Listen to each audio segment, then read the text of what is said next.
Cane Corso play rough. Cane Corso play extremely rough. But that's how they get their energy out.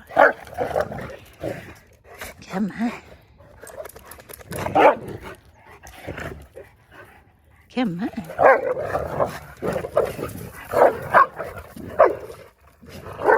Lucia, the puppy, is trying to dominate the alpha male. That's what, when they put their front paws on another dog's back, that means they're trying to dominate them.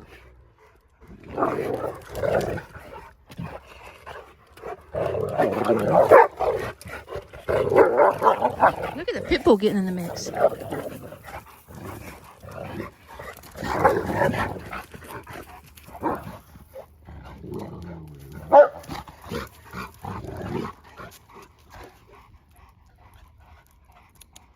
Come on this way.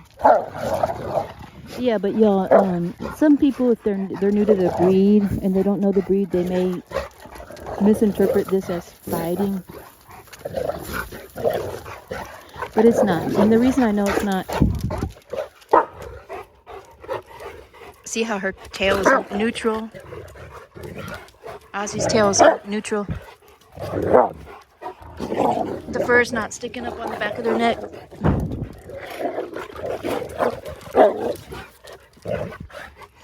So that means that they're not fighting. They're not fighting.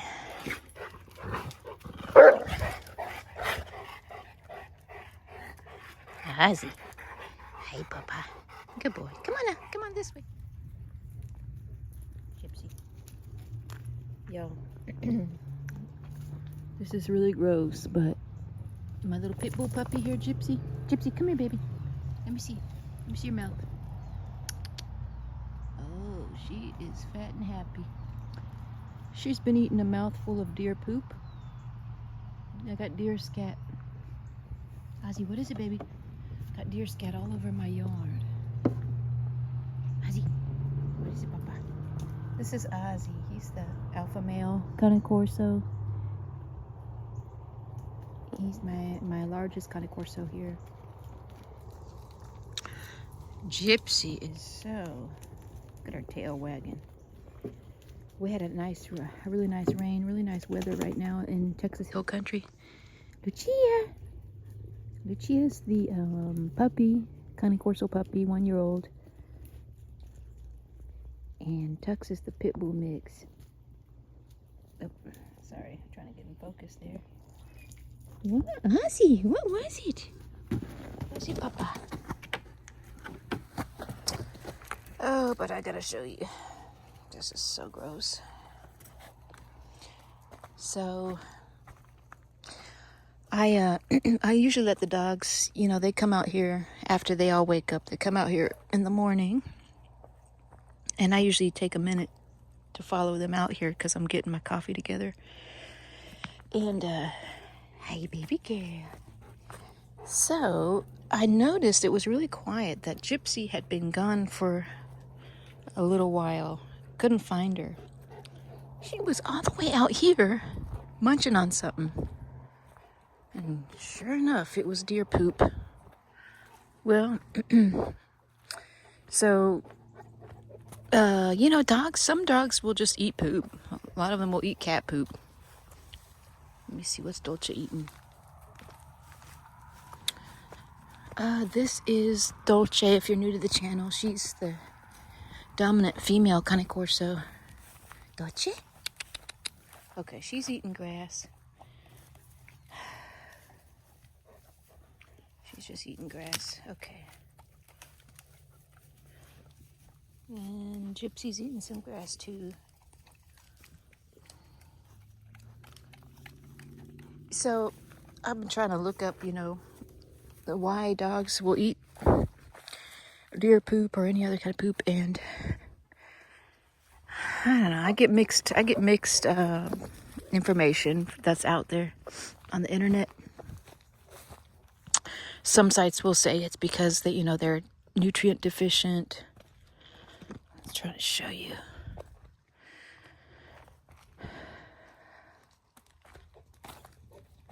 Yeah.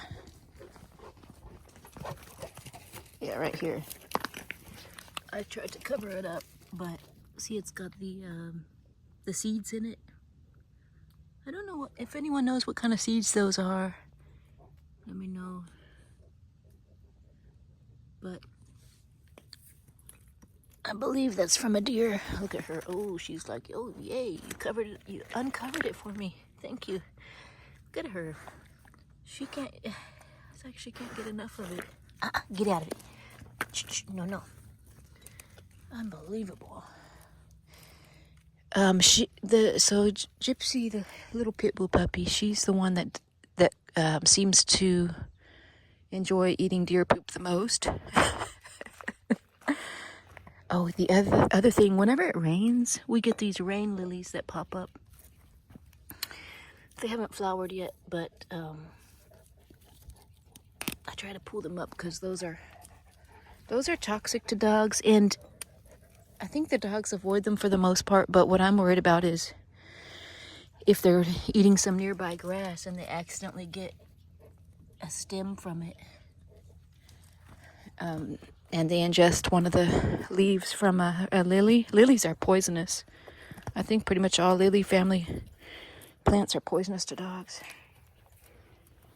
What is it, baby girl? So what I'm gonna do, I mean, I looked it up. You know, what's the danger of eating, or what would happen when your dog eats deer poop? I think from what I can tell, the worst thing would be intestinal parasites, since there's parasites in the poop. Ooh, look at all these little seeds. These little leaves cropping up from the rain. The rain is bringing all this greenery back. Oh gosh, I gotta get away from this area. This is their... Come here, baby. Come this way. Come. Come over here, baby. Get out of it. Lucia, Gypsy, come. It's full of mud. Come this way. See, that's where they usually do their rough housing. Their rough play. But it's just covered with mud. Come this way, come. So, the other day, Gypsy came in the house and she was absolutely covered in mud because she was out there wrestling with Lucia. And it was as I'm getting ready for work, and then I had to quickly give her a bath. Oh, but look at these morning glories. See, the rain brings out all the beautiful flowers. These actually have grown naturally. I didn't plant these. And they just found their way up this fence. Aren't they gorgeous, y'all? Good Lord. Oh, those are beautiful.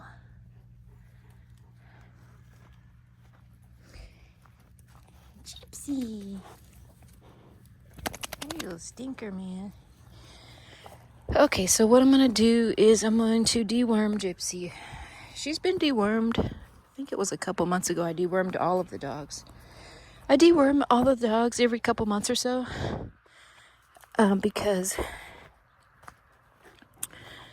they do eat raw meat. I freeze the raw meat at least 48 hours before I give it to them, which should help to control some of the parasites. Hey, Papa. But yeah, they're exposed to deer poop. And I have not seen the other dogs eating it. I've only seen Gypsy. But, hey, Papa. Oh, isn't he beautiful, y'all? Ah, is he? Man, it is just gorgeous out here, y'all. And a really nice rain. Much needed after the back-to-back days of triple-digit over 100 degrees Fahrenheit in Texas. It was a brutal summer. I couldn't even get the zinnias to grow, and those are probably the easiest flowers you can grow. The summer before last, I had that little garden out on the other side of that fence. I had planted a bunch of zinnias to try and cover up all the septic equipment there. That's where the builders put the septic. I think that's the only place that they could, because it's so rocky here. They probably were limited because the ground is extremely rocky. Well, anyway, so I just threw a bunch of zinnia seeds and it completely covered that whole area. It was so gorgeous, y'all. In fact, at the end of all my videos, you see that picture of the butterfly, or that video of the butterfly on the orange flower. That's a zinnia that was taken from that garden right there. But so that was 2 summers ago. But so I did the same thing, planted the seeds again, replenished the soil, and they tried to grow, but because it was so hot for so long, they wouldn't, they couldn't survive. The zinnias just never grew. Oops. Those two. What in the world is she eating? Let me go check on her again. Good Lord. Hi, Gypsy. What you got, Gypsy girl? Oh, let me see. Let me see. You got something orange in your mouth. Oh, she's eating the, oh, goodness gracious. I'll tell you what, man. They found this old ring out in the yard that the sun was kind of disintegrating. Now, Lucia here, she's only a year old. She's huge. Look how wide her chest is. That's a really desirable trait on a on a Cane Corso structure. She's got a super wide chest. She's built like a male, y'all. Lucia's built like a male. In fact, most people mistake her for being a male, just like her mother. That's why I wanted a puppy from the litter she came from, because her mother is huge, almost like Ozzy. People mistake her for a male. And she, look at her gorgeous eyes. She took after her mother for sure. I think she's even gonna be bigger than her mother. Oh, gee, a pretty girl. She wants to see. So anyway, I was trying to say, Lucia is, out of all my Cane Corsos, she is the heaviest chewer. She doesn't chew things she's not supposed to, thank goodness. But if you give her any kind of toy like that, or rawhide or anything, I try not to give rawhide anymore, but like a beef cheek or anything that is chewable, she'll destroy it. She will destroy it in 2 seconds. And she's got some really powerful jaws, y'all. But yeah, Lucia, she's trying to lay down, so I'll give it to her. But yeah, I gotta be careful because then Gypsy will eat the remnants of it. So pit bulls, if y'all know pit bulls, you know they're also extremely heavy chewers. I'm gonna throw that away. Put that in my pocket. They're extremely heavy chewers, y'all. And so that's why they have I think that's why bully sticks, or that bully brand sticks, were created, is mostly for bully dogs like pit bulls that have this extremely powerful jaw, and they just love to chew stuff. So I would say that Lucia's the one that she's like a pit bull in that sense. She, look at her trying to get that. Lucia. Lucia. She's so good though, y'all. She's just an excellent, fantastic dog. She knows she's not supposed to have it. Let me take y'all around the garden real quick in the front, because some of the zinnias are popping up again now that we're getting some more rain. Oh, I'm so excited for the spring, y'all. I don't know if we're gonna have a big freeze again, but I'm gonna try and save all the plants that I can in case we do. But it's on this spring. I'm gonna really roll up my sleeves and bring this beautiful garden back.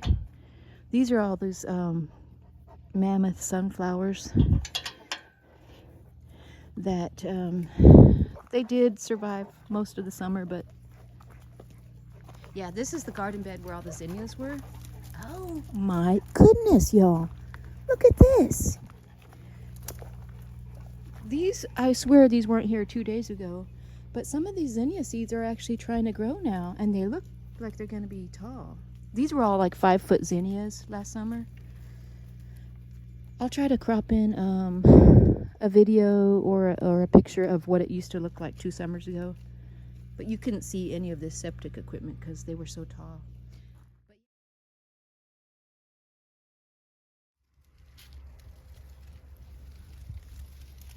Here's Ozzy in the zinnia garden, butterfly garden. What you doing, Bubba?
Last winter, the freeze killed my 8-foot tall plumeria tree. It was a beautiful yellow plumeria, and I think it's not completely dead, so that's starting to grow again. I have some remnants of some sunflowers there. These are all natural golden leaf senna. Oh yeah, so these zinnias are actually surviving.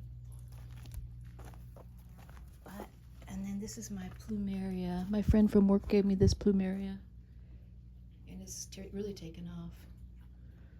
Knockout roses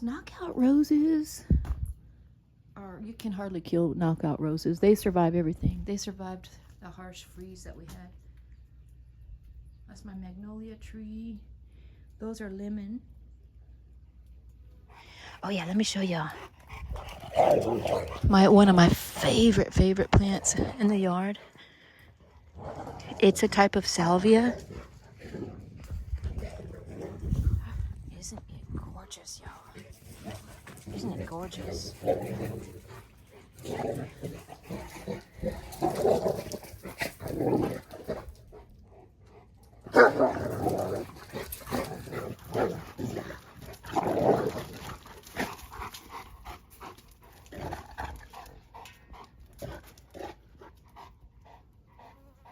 And the bees are all over it right now.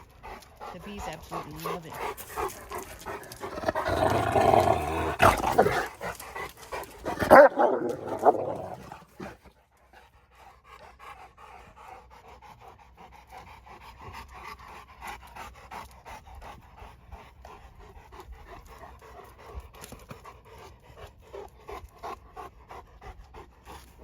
It is absolutely gorgeous, y'all. Back over here. Oh, I thought they were running. Good boy. Good girl. Come on. Yeah, and so my vision for this area here was to plant a row of lavender so that all you would see is like a flush of purple like that along this row, the border here. But because of the freeze, only a few of the lavender made it. This right here does extremely well in Texas. This is Texas sage, and it's said to really only bloom whenever there's rain in the forecast. And sure enough, it's blooming now that we had rain. But yeah, this is like a lot of people in Texas use it as a hedge plant. So when it's actually doing really well. It's really taken off. I'm gonna have to mold it like into a hedge.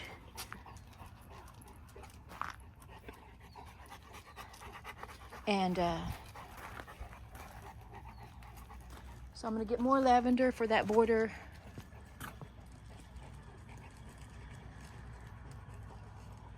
And this, oh yeah, these are the birds planted these. Dropped the seeds there. That's that beautiful sunflower. And the rain is bringing back this lantana. I've got purple and yellow. That's the purple lantana. That lantana is outstanding, y'all. It's really taken off. There's a zinnia that the bird planted there. There's a gypsy and there's a lucia. There, oh yeah, and so this is a cultivar, a different cultivar of lavender, different than what I have on that border. This lavender is called Goodwin's Creek, I think it's called. Oh, it's just, smells so good, y'all. It's super fragrant. Even if you just touch it, it smells so strongly of lavender. Lavender is said to keep the mosquitoes away too, and certain pests don't like the smell of lavender, so it's good to plant it. But yeah, as you can see, this particular cultivar could be just that they love that particular area. The soil's real good there. But lavender love poor soil. Poor, very well draining soil, like it's what I have here in the hill country. So I'm gonna in the spring plant that cultivar, Goodwin's Creek, and see if it'll just take off on that border. I see. That's my security detail. And then my other favorite here is called Esperanza. They come in yellow and orange. This one is the orange variant, but it is absolutely stunning. And it also does very well in come on, Dolce, come. Also does very well in poor soil, well draining soil, and can take the heat. Dolce, back over here. Come. Back over here, Dolce. Come. Let's go. Come. Dolce. When I stomp my foot, she knows I'm serious. Good girl. Good girl. Good girl, Dolce. Good girl, Dolce. Very good. Come on, baby. Come this way. Good girl, Dolce. Yeah, this one is a beautiful purple flowering tree called Vitex, or Texas lilac is the other name. And yeah, it's the flowers are spent. It also does very well in the heat and the drought conditions. And then that's a pomegranate tree there. Anyway, y'all, lots of work to be done in the yard. I'm excited for spring because I'm going to really work on it. It's going to be gorgeous. Sorry, I know it's not a gardening channel, but my two passions are my dogs and gardening. So, look at these two, Pitbull and Cane Corso. These are the two I worry about the most for potential fight. Because the Pitbull, they're dominant by nature, and then Dolce is very dominant female. Lucia is not as dominant as far as temperament. I mean, she is because she's a Corso, but on the spectrum, she's not at the high end. Dolce, back over here. Good girl. See, very good recall. Good girl. See these two females together? If I didn't tell you, you wouldn't know that Lucia is only a year old, probably. Look at the structure. Good girl, Lucia.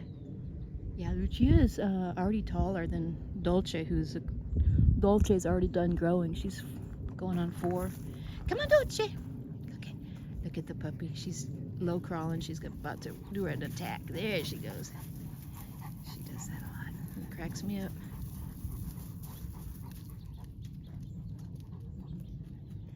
Those are the 3 females. Come on this way. Come on this way.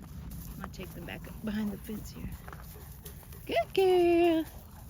Oh, but just gorgeous. Good girl. Come on, Dolce. Come. Good girl. So yeah, that's my garden.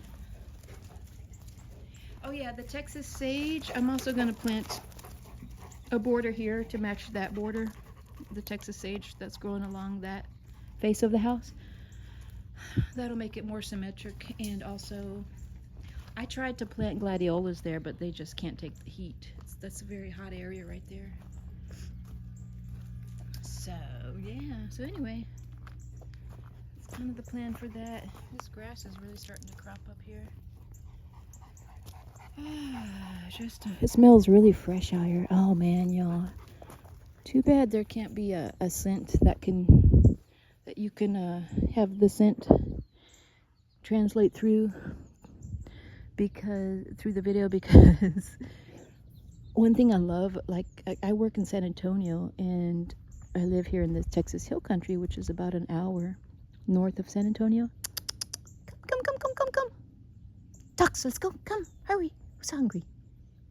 Ducks, are you hungry? Come on. And come on, ducks. And one thing I notice when I get far enough away from San Antonio and I start to drive closer to my property here in the hill country, is the scent immediately changes to, it's really fresh, and it smells almost like cedar, cedar wood, you know, because there's a bunch of cedar trees out here. They're really a form of juniper tree, I think, but people call them cedar. There's one right there. Oh, but the air is just so fresh. The way that it smells after a rain. It usually smells like that all the time, but even more so right now because it did rain. Aren't these beautiful? Little daisies. These grow naturally here too. I just love all the wildflowers that grow out here. Tons of wildflowers. But yeah, lots of cleanup to do in this yard still. I gotta do the weed eating. Come on this way. I gotta take this dead branch out here. This branch fell from one of the freeze last winter. All the heavy ice on it made that branch break off. So I gotta get this chainsaw out and clean up all that area. Come on, Tux, let's go this way. And this is my fire pit here. I'll fire this up in the winter time and sit out here by the fire. Hi, baby girl. Dolce, good girl. Dolce is really a good dog. She's high energy, but she actually is very obedient. And, yeah, she's actually really, really obedient. One thing about Cane Corso, they're independent as far as, you know, can be stubborn when training them, but at the same time, they also like to please. They're really like to please the owner, so that helps with training. And that's Dolce. She really is that type. Don't drink that water, baby. Lucia. Okay, yeah, I'm gonna have to deworm them. I'll do that on another episode. I'll show you how I deworm them and what I use. It's called Worm X. Lucia, come on, baby. And Worm X, it's worm and then EX, I think. Lucia, come. And I get it in a pill form, or a tablet form, sorry. Come on, baby girl. Lucia, come. It doesn't guard against heartworm, so I have to space out. I don't want to over treat them. For example, I don't want to give them a heartworm treatment in the same month that I would give them that other dewormer for intestinal parasites. I would have to stagger that a month apart. So, oh goodness, Lucia. Goodness gracious, but yeah, so this video is just kind of a rambling video and really long, so thank you if you're still watching. I've got a lot of work to do today, Saturday. I've got a lot of work to do. I'm bringing my camper back, so I'm excited about that. So I need to clean out the garage and make room for it. And since my garage is in a tight spot as far as being able to park my huge pop-up camper, the pop-up camper that I have, it's I think it's probably the biggest pop-up camper on the market. And so it barely fits in my garage as far as the measurements. I've never tried it. But I bought I think it's called a trailer valet. It's an electric device that you hook up to your camper or your trailer, and it'll park it. So you can steer it with that. It's amazing. So it's at my dad's house. I'm going to get that soon and use it to park it in my garage, because my HOA doesn't allow any kind of camper or anything like that in the driveway. So I'm excited about that. And then very soon, hopefully this month, I'm going to do another camping video. I'm going to take the dogs camping in it. Man, I love that camper so much, y'all. I think it's probably the video that I've done that's got the most views is the one where I took all the dogs camping in it. And you can do a search for it if you haven't seen it. It's if you just search for on my channel camping or Cane Corso and camping or something like that. And you can see how they did. They did very well on that camper. But it was kind of too hot in the season to camp, so it's going to be really nice camping weather right now in October and November. But anyway, y'all, so yeah, I'll let y'all go. Hope y'all having a good day, and we'll see you on the next one.